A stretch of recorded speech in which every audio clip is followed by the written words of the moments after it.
this computer. Cool, that was loud. Start share. Okay.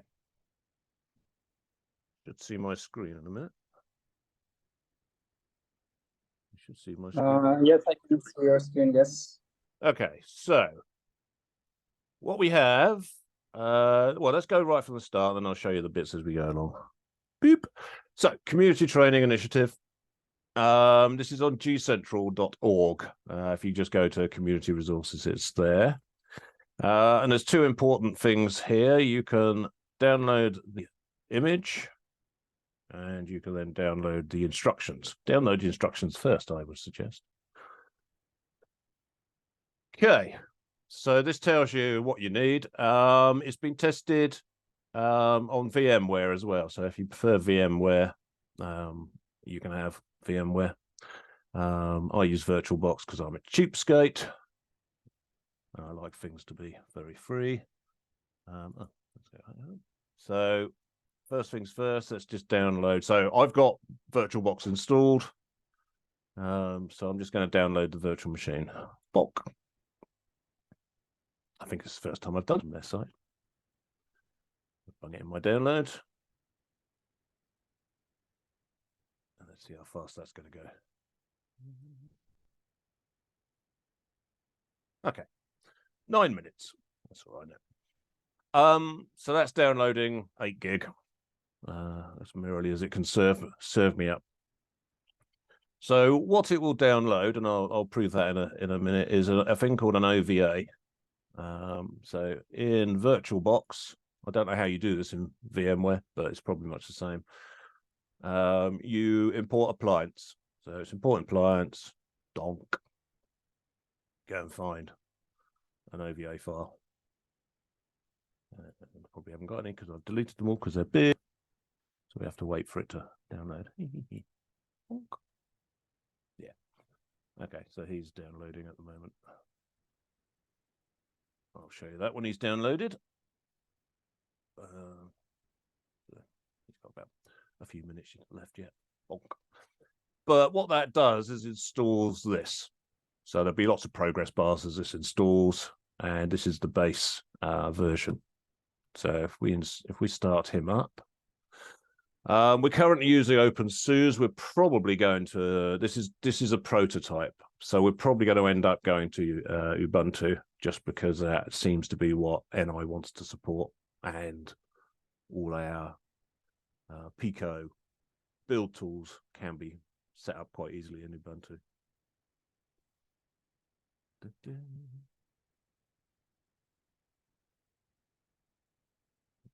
Stopped. Hold on. Okay. So OpenSUSE. Open him up. This would be the first screen you see.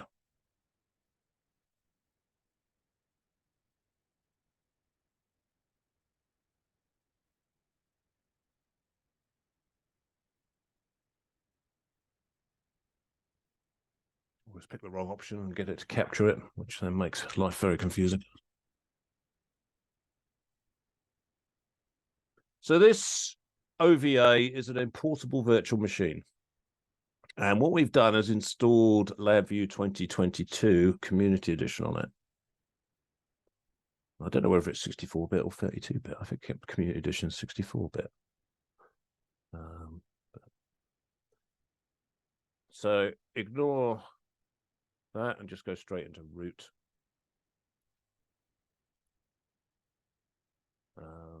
Just because it's a desktop, it's easier to do root.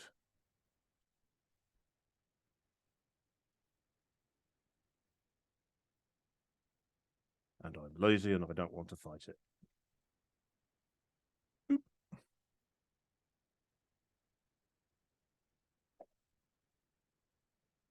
Now, hopefully, if I haven't fiddled with this one, this will have a no license on it. So if I click on it, anyway. Aha. So it comes up with no license on it. So, but it's LabVIEW Community Edition. It has not been activated. Activate launch. So if you don't log in as root, this is problematic because Linux doesn't like popping up executables and the like. So let's activate it. Then root, anything goes. Firefox will load it. One day they'll cotton on that I've loaded about 1 million copies of this. The Americans forced me to use a American keyboard. Grr. Nope. Nope.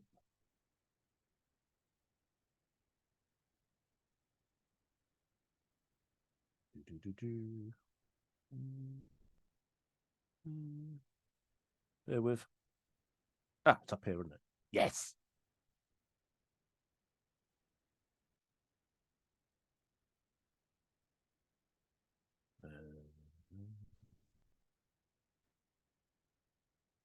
I'll remember my password. No, don't save. You've been authenticated. You may now close the window. Okay, so that's LabVIEW installed. And what you'll now notice is that we've messed around with the getting started window. Okay. So what we got here is that links us to our GitHub page. Bonk.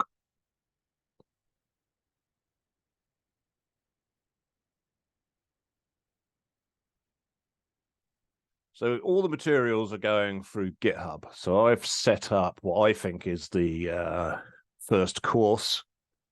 There's discussions within the group about whether this is correct, but this is what I'm going with for now. So we'll work that out near the day. But this is a prototype, so the idea is to get feedback. And this course has got these directories which you set up. So if we go to download zip.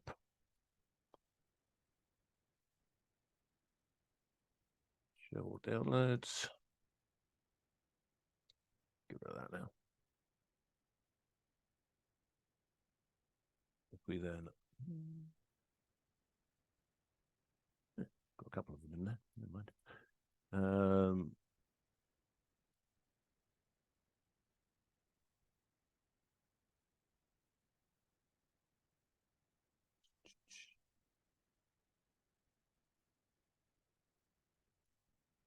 Okay, that was nice and easy. So this is all a bit manual. Again, we have plans to automate this. My view is that we don't use VI package manager and things like that. We use just an executable that comes on here that we just run because we've got LabVIEW. That way we're not into sort of complex VIPM. The other guys who are more into that kind of thing, think it should all go through VIPM. That's we'll if it gets working, then that's easy, so that's cool as well. I mean, I want it to be a one-stop thing. Currently it's not. So what you have to do, and this is where I'm going to struggle to remember where to put it all, is you have your instrument drivers here, and for it to be nice, we want to park that where they belong. Which I think is if I go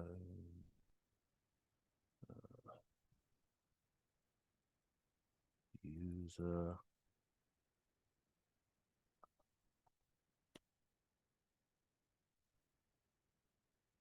yes. Oh, it's 64-bit LabVIEW. Cool. Yeah, instrument library. Where's instrument library? Instrument library. That was already there, but let's get rid of that. And that's the new one. There we go. So now we've got our drivers. Right. So what you get here is your course manuals, your tutor instructions, an emulator, and LabVIEW instrument drivers, then some solutions and firmware. So we're beginning to fill up some of it. So people can cheat if you don't like writing LabVIEW in courses like me, you can just read them. Firmware. Let's talk about firmware. So the Pico This little device here is loading firmware on him is very easy. All you have to do is, if I squish this down, then pull that over there. If I go like that, I'll get more screen, can't I? Okay. So if we unplug him, all right, and then we press this little button here, and this is all detailed in the help file, the instructions. And let's just make sure he's got the capture. So you put your finger on him, that's boot select. Then you remove that.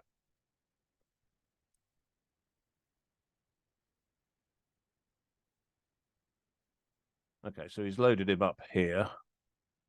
I think what we can then do is go to USB and pass him through, and he's got his boot disk there. And there he is.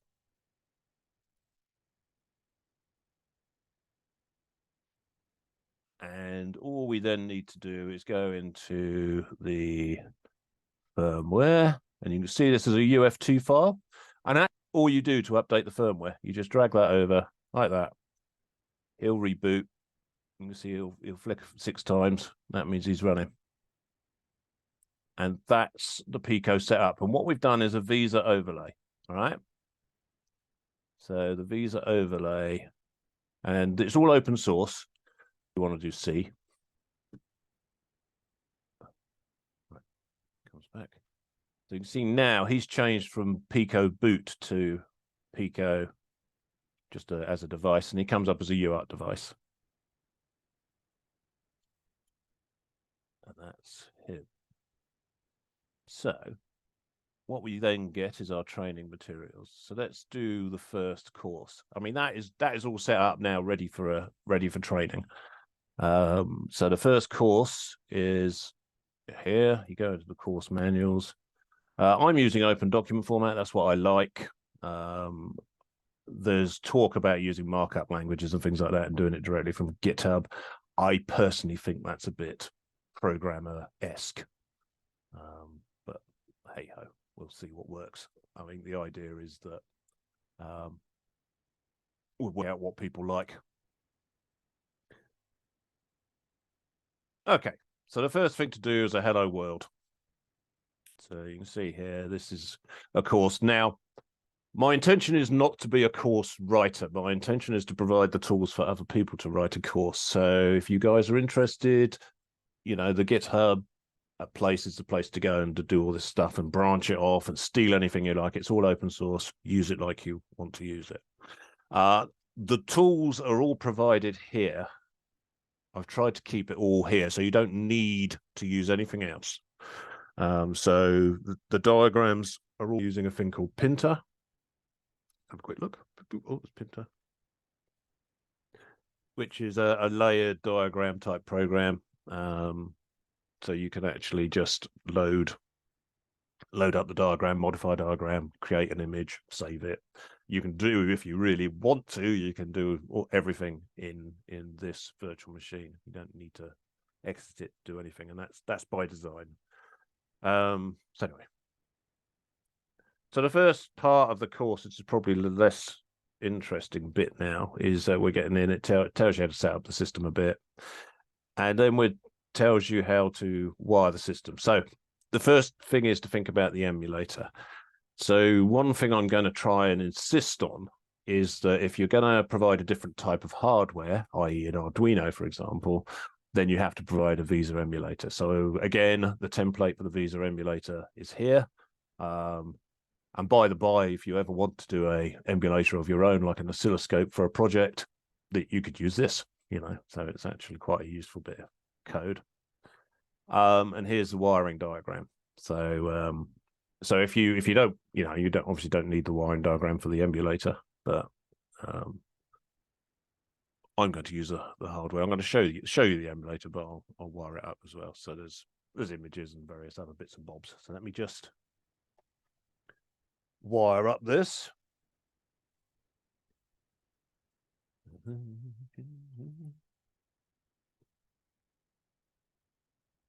Okay, so what are we doing? GP0. And I'll go quickly into the design of it, but this is just the LED. So the Pico is a microcontroller. So the lower level drivers are microcontroller-esque. So I've wrapped them in a higher level driver, which is a bit more like a multifunctional device. So it allows you to write all the documents, but because the lower level drivers, we have plans for them. I want comms coming from this Pico. I want so that way you can actually wire up a chip, for example, and talk to it using SPI. I want it to be triggered, so I want it to be a bit like an oscilloscope, and I also want it. Right. Okay. I'd like other devices. There's already been a request for the the BBC, whatever it's called, something bit. Because I want this to be used everywhere in the world, so I don't want it just to be Pico so that was me busy wiring it up to that drawing. And what I've done is I've grounded the beeper as well. That's that orange wire there. So I've just grounded him. That's the beeper. He's very noisy and very annoying. Okay. So if we do a new VI, and we'll get this going. Instrument IO. Hold on, I'll try and get rid of this stupid.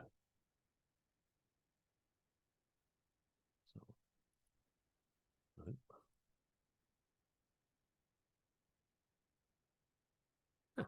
Do it over there. Cool.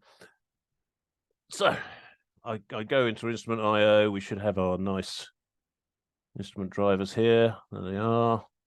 So we do the standard thing.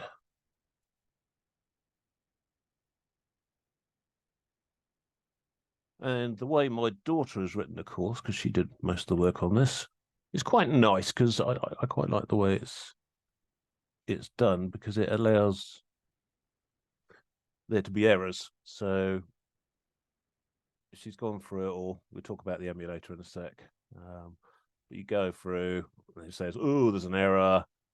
What does that mean? Why is it broken? And then how to fix the errors. So you go through. I'm not going to actually teach you how to program LabVIEW here. I don't think that's necessary, but generally that's the way the course is. It's designed as a hands-on for people who've never seen LabVIEW before.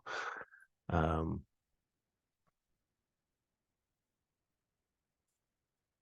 I'm at school, I'll ignore the quick drop function, but she does use quick drop. Boop. We want to write digital outputs. Boop.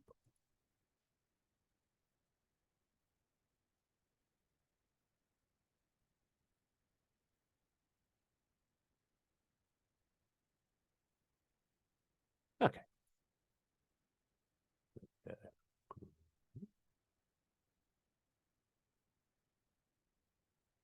So digital output 1. So my subset gives you 4 digital outputs. It gives you 1 analog output. It gives you 1 analog input. No, 2 analog inputs. Actually, let's make this control. Controls. They've changed it. Right. Muscle memory. I'm running on about 8 different versions of LabVIEW at the moment. Okay, and we make that a control as well. And he who falls for the same thing every time. Okay, so let's have a look at him. So what it does is it picks up the little Pico as a UART. go here. So if I use that, it picks him already up. So that should turn digital output 1 on, which I've done my code right. There you go. Little LED goes on.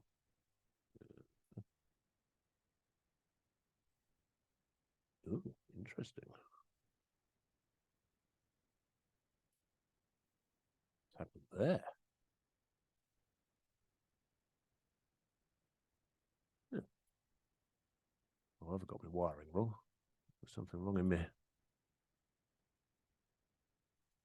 numbers. Anyway. Ah. Helps if I don't wire it into the ground. There you go.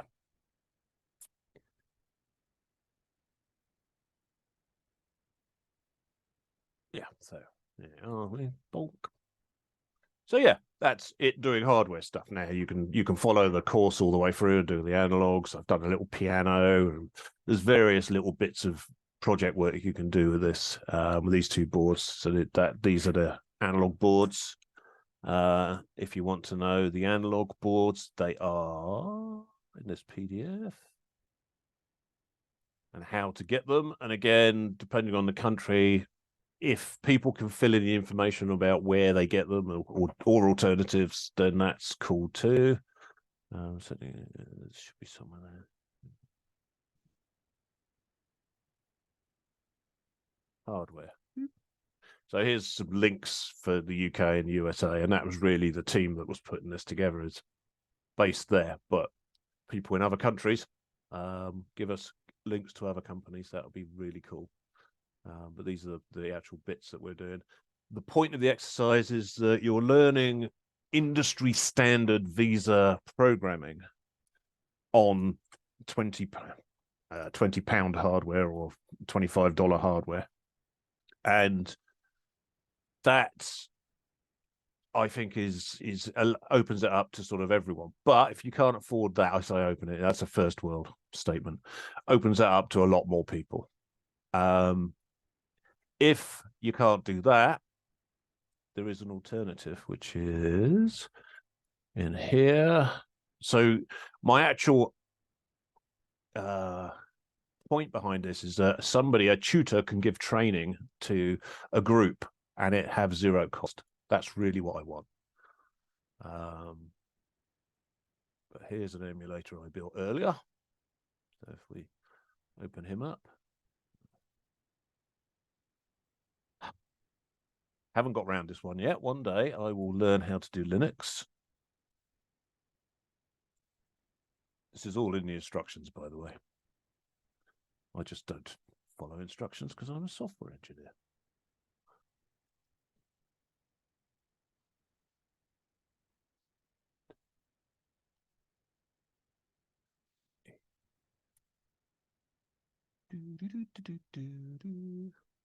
What's he moaning about?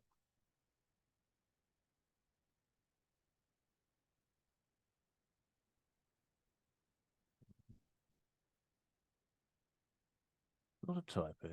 Use this command. It's like this.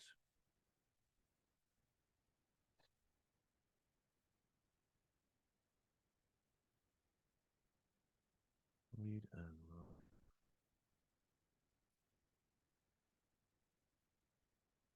Allow this file to run as a program. Oh, okay.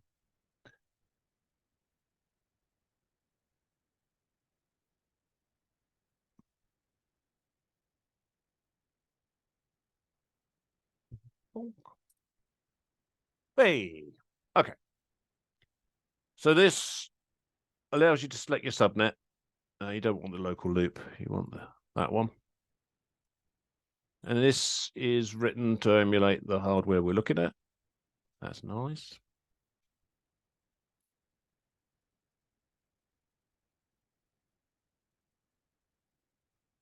And I find Linux, these bits fiddly. I just want to make it smaller. You can see where the money goes for Windows. So anyway, because it's Visa, the other benefit of Visa is that you can use Ethernet, which is kind of nice because it means you could have multiple VMs running and do a whole system, which is cool. So here, that should light LED free. And there he is lit. Unlight him. There he is. So there's exercises for buttons and all various. This is pulse width modulation, so you'll see that and various other things going on. But you can emulate everything. So let's have a quick look at the code. So first of all, the code behind this is, you can see that it's me taking Derek Bomarito's Visa code and making my own drivers. And in his code, it goes down to standard Scoopy Visa commands. So nothing mysterious about that at all.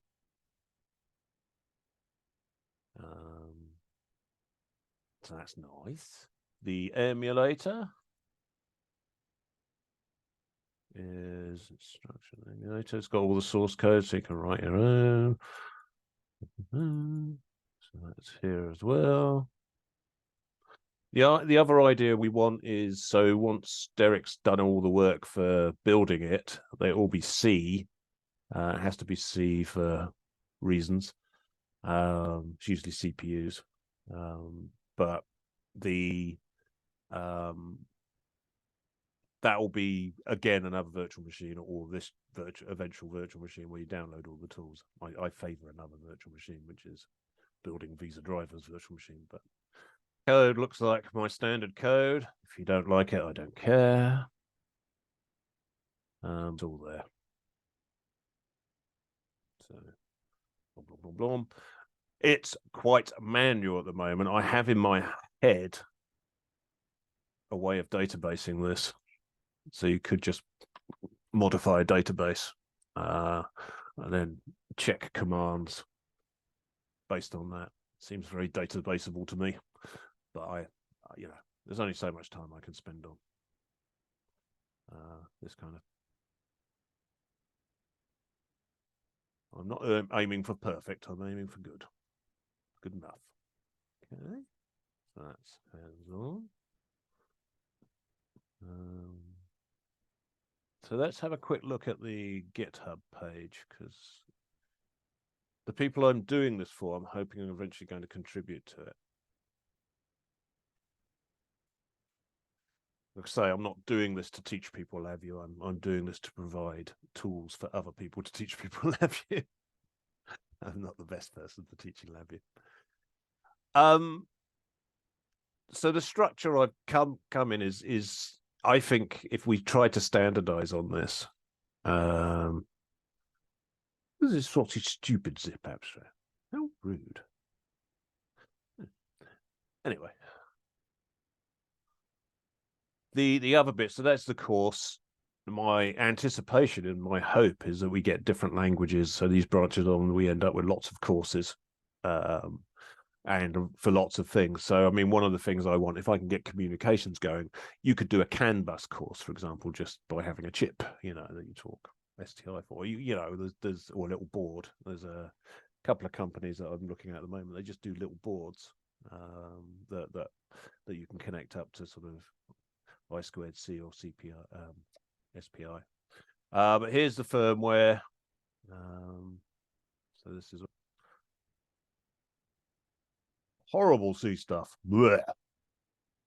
Derek's busy trying to rationalize this, because we've run into problems with the current the things we want to do with it. So there's work ongoing for that, but I mean it's fine for what I need it for. Device manager is not part of this yet. So Derek has a plan to make a DACA-MEXI type device manager so that we can train a bit like that. So that's a pending project. but this is the Visa drivers as well. So everything's on GitHub. Anyone can join. Just reach out to us. We'll get you on if you want to feedback, but that's not a requirement. You can see it's completely free. Just download it. I say it's completely free, but so obviously the GitHub stuff is completely free. That's fine, but G Central are having to pay for this because of the amount of bandwidth. So if 1 million people download this, that's a shitload of bandwidth. I mean, it won't be the case, but if they did, so there's a cost there. So if you make a living out of this, it would be kind of nice to sponsor them to some extent.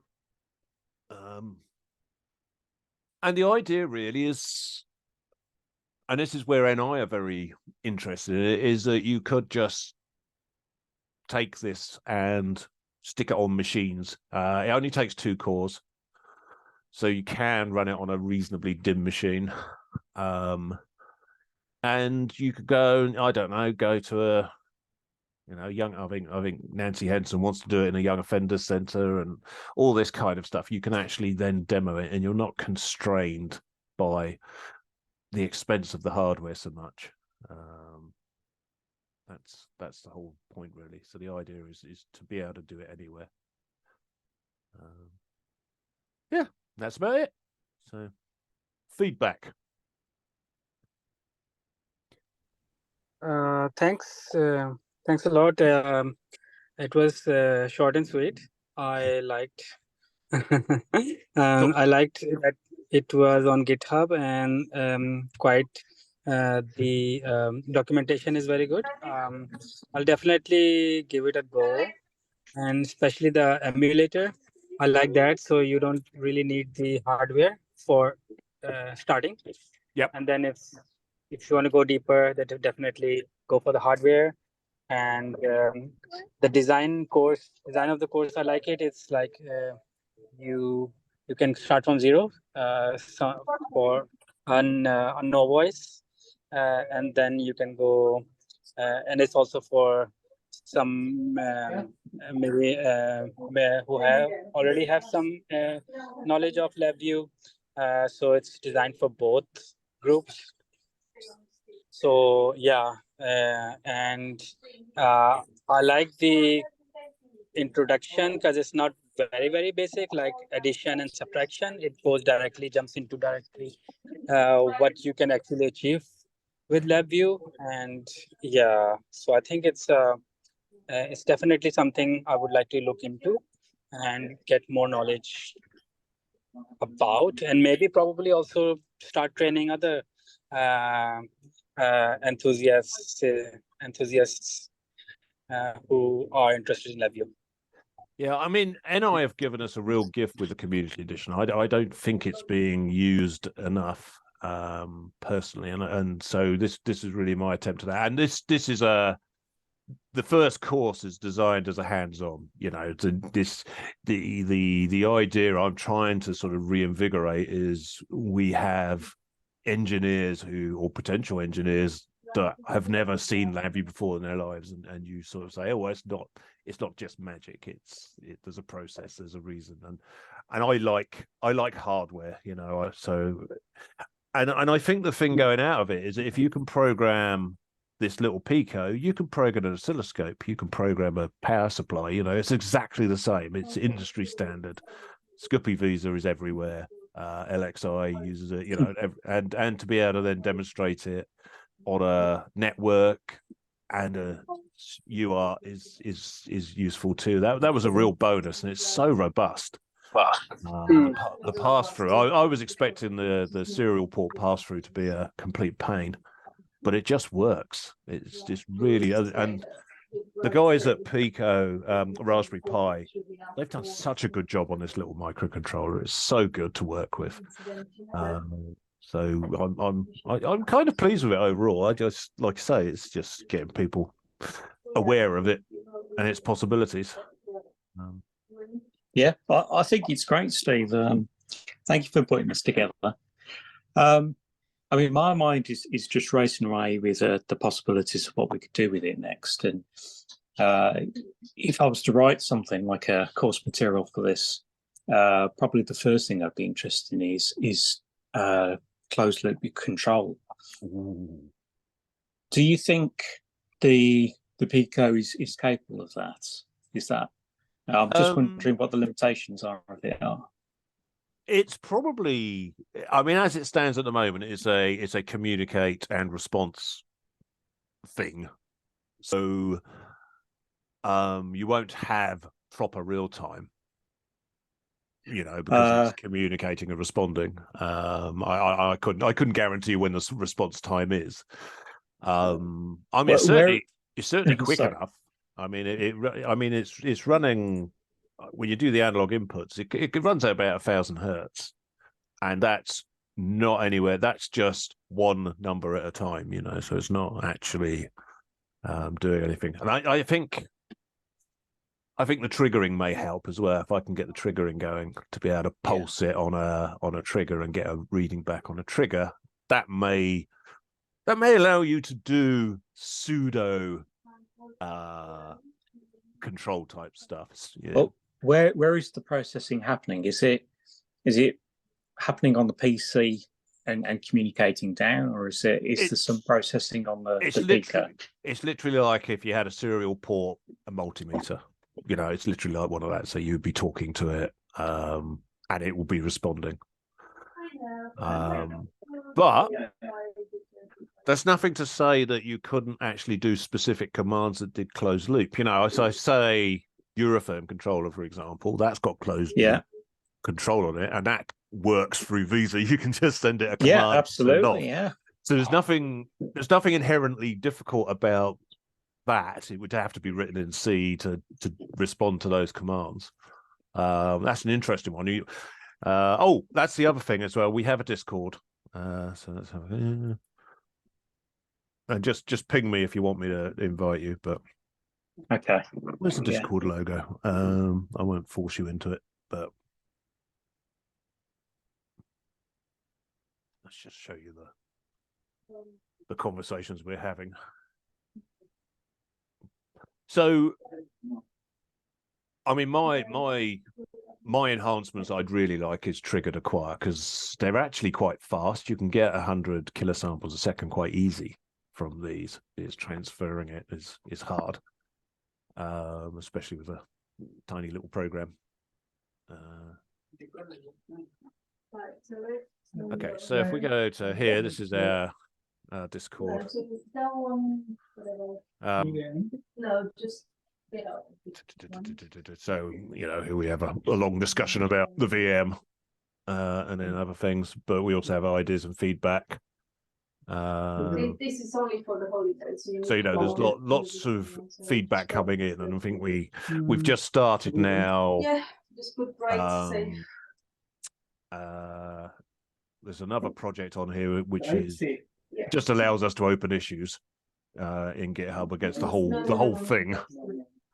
So we can collect any feedback. I mean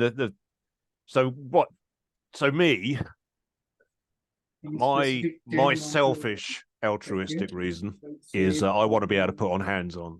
So I want other Alliance partners to be doing that, to reinvigorate something like the old dev day that used to be, because I think there's a gap there. I don't think people are absolutely getting getting that type of experience anymore because NI aren't doing it. So my job is my self-proclaimed job is to try and fill those gaps. So I see that as a gap. Nancy is very much more interested in getting girls into programming, getting people in in difficult situations into programming, getting countries that don't have a technology background into this kind of thing, and she sees that as her kind of mission in life.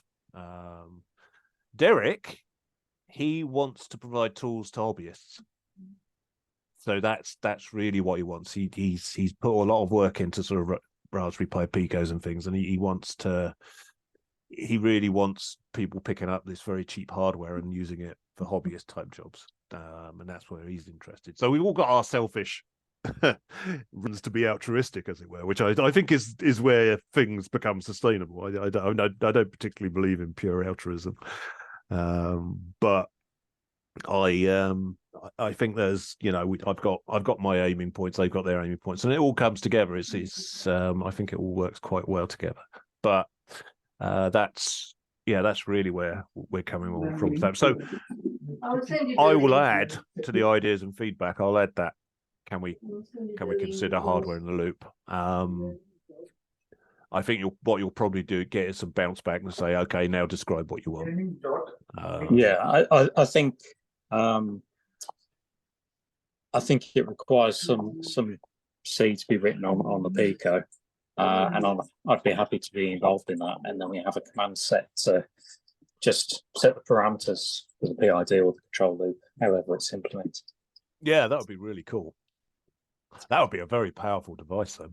it really is. You know, I've been a bit sniffy about going into industry where they use Picos and PICs and microcontrollers to do the work, but playing with this little device, it's so powerful.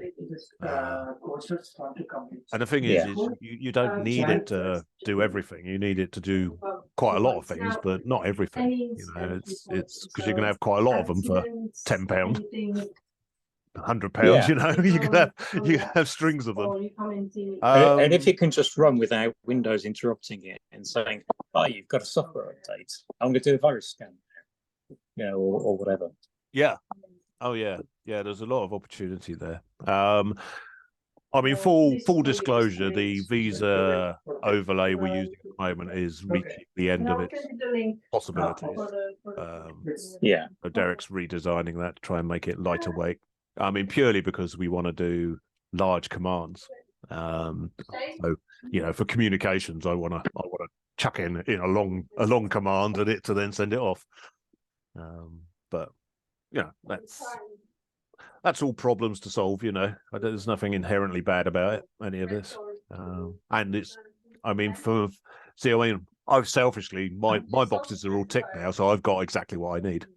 So you know, we could automate the entire process, but you saw it wasn't too intensive. But what I would quite like is a button that sets everything up. I'd like to be more competent at Linux so that some of these warnings weren't fired up and all those kind of things. You know, I'd like. So, but yeah, get involved, mate. If you want, come join us on our GitHub. Come join us on our Discord.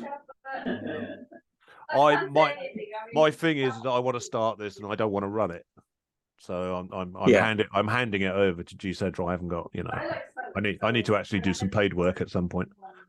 But you know, it's nearly there. We're going to be doing. I've already done some publicity for it through the LabVIEW experiment, but I'm going to be doing stuff with Nancy in the coming months. No, this is great stuff, Steve. Yeah, well, and the other thing is prototype. I'll keep telling this to everyone. This is a prototype. Tell us what you want, what you don't like. We'll try to modify it if we can, you know. Yeah. So we're very open for that. So yeah, that's it, chaps. Okay, lovely. Thank you very much. Have a nice day, all. Yeah, thank you very much. Cheers then, Steve. Yeah. Cheers. Bye.